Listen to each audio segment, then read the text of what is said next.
Hi friends, welcome to my channel. இன்றைக்கி நம்ம இந்த வீடியோவில் என்ன பார்க்க போகிறோன்னா, ஜேடி தமிழ் புக்கோட 15 டேஸ் யூசேஜ்க்கு அப்புறம் இந்த புக்கோட ரிவ்யூ தான் பார்க்க போகிறோம். நம்ம ஃபஸ்ட்டு போட்டிருந்த ஒரு வீடியோ போட்டிருந்தோம். அந்த வீடியோக்கு நல்ல உங்கள் சப்போர்ட் கிடச்சிது. அதுக்கு அப்புறம் இதை யூஸ் பண்ணிவிட்டு இதில் நான் ரொம்ப எக்ஸைட் ஆனதுனால இதை ரிவ்யூ கொடுக்கணும்னு சொல்லிட்டு தான் இதை கொடுக்குறேன். இது எந்த ஒரு பெய்ட் ப்ரொமோஷனும் கிடையாது. இது கம்ப்ளீட்டாக என்னோடய பர்சனல் சஜஷன். ரொம்பவும் யூஸ்ஃபுல்லாக இருக்கும். எனக்கு ரொம்ப யூஸ்ஃபுல்லாக இருந்துச்சு. அதனால தான் இந்த வீடியோ போடுறேன். நிறையா பேர் நம்ம சேனலில் வீடியோ பார்க்குறீங்க, ஆனால் சப்ஸ்கிரைப் பண்ணாமல் பார்க்குறீங்க. சப்ஸ்கிரைப் பண்ணிவிட்டு ஒரு லைக் போட்டுட்டு பார்த்தீங்கன்னா எனக்கு இன்னும் கொஞ்சம் மோட்டிவேட்டடாக இருக்கும் நெக்ஸ்ட் வீடியோ போடுறதுக்கு. நான் நிறையா பேருக்கு யூஸ்ஃபுல்லாக இருக்கும்னு நினைக்கிறேன். ஓகே, வாங்க இன்றைக்கி நம்ம இந்த வீடியோக்குள்ளே போகலாம்.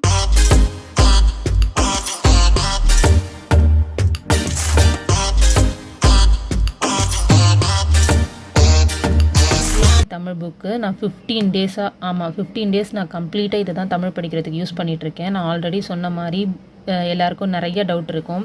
சிலபஸ் வைஸ் படிக்கணுமா, இல்லை ஸ்கூல் புக் வைஸ் படிக்கணுமா, எந்த கிளாஸ் ஃபஸ்ட்டு படிக்கணும், எதை ஒமிட் பண்ணணும், அந்த மாதிரி நிறைய டவுட் இருக்கும். நான் கம்ப்ளீட்டாக இப்போ ஜேடி தமிழ் புக் மட்டும்தான் நான் நம்பியிருக்கேன். இந்த புக்கை தான் நான் இப்போ ஃபாலோ பண்ணிகிட்ருக்கேன். அதனால தான் இதை ஃபாலோ பண்ணதுக்கப்புறம் இந்த புக்கோட ரிவ்யூ கொடுக்கலான்னு சொல்லிவிட்டு இந்த வீடியோ இது. நிறைய பேர் கேட்டிருந்தீங்க, இதில் எப்படி வெறும் ஸ்கூல் புக்கோட கண்டென்ட் மட்டும்தான் இருக்கா, இல்லை அவுட் சோர்சஸ் இருக்கா அப்படின்னு கேட்டிருந்தீங்க.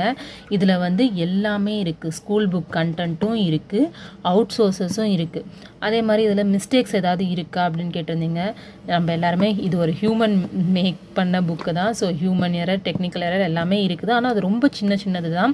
சுரேஷ் ஐஎஸ் அகாடமி புக்கில் இருந்த மாதிரி ரொம்ப பெரிய மேஜரான மிஸ்டேக்ஸ் இல்லை, சின்ன மிஸ்டேக்ஸ் தான். அதை நம்மளால் கண்டிப்பாக ரெட்டிஃபை பண்ணிக்க முடியும். ஏன்னா நம்ம இதை மட்டுமே படிச்சுட்டு போய் எக்ஸாம் எழுத போகிறது கிடையாது. நம்ம இதை படிச்சுட்டு அதுக்கப்புறம் ஸ்கூல் புக்கையும் நம்ம படிக்க போகிறோம்.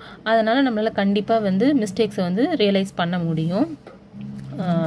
இது ஒரு பொருள் தரும் பழச்சொற்கள், இது எல்லாமே ஃபுல்லாக உங்களுக்கு வீடியோவில் தெரியுதான்னு எனக்கு தெரியல. ஃபுல்லாக டீட்டெயில்டாக நம்மளுக்கு கொடுத்துருக்காங்க. நான் இதை ஏன் திரும்ப இந்த வீடியோ போடுறேன்னா, ரொம்பவே யூஸ்ஃபுல்லாக இருக்குது.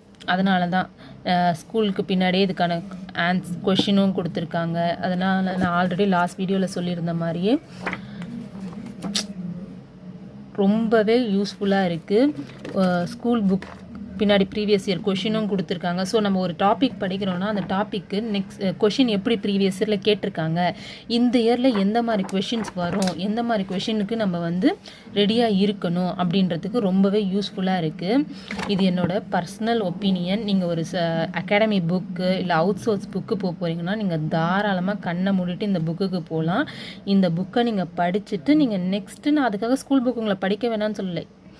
நீங்கள் ஃபுல் டைம் ஆஸ்பிரண்ட்டாக இருக்கும் போது நீங்கள் ஸ்கூல் புக் படிச்சுட்டு பொறுமையாக டைம் எடுத்து பண்ணிக்கலாம். இப்போ நம்ம குரூப் 4 எக்ஸாமுக்கும் சரி, குரூப் 2 எக்ஸாமுக்கும் சரி ரொம்பவே டேஸ் கம்மியாக இருக்குது. அப்படி இருக்கும் போது நம்ம என்ன பண்ணலான்னா, இந்த மாதிரி அகாடமி புக்ஸ் டைம் கம்மியாக இருக்குன்னும் போது அகாடமி புக்ஸ் படிச்சுட்டு நம்ம அப்புறம் ஸ்கூல் புக் படிக்கும் போது ரொம்ப ஈஸியாக இருக்குன்றது என்னோடய பர்சனல் ஒப்பீனியன். அதனால் யாருக்கெல்லாம் வேணும்னு நினைக்கிறீங்களோ அவங்களாம் இந்த புக் வாங்கி யூஸ்ஃபுல்லாகிக்கோங்க. தேங்க்யூ.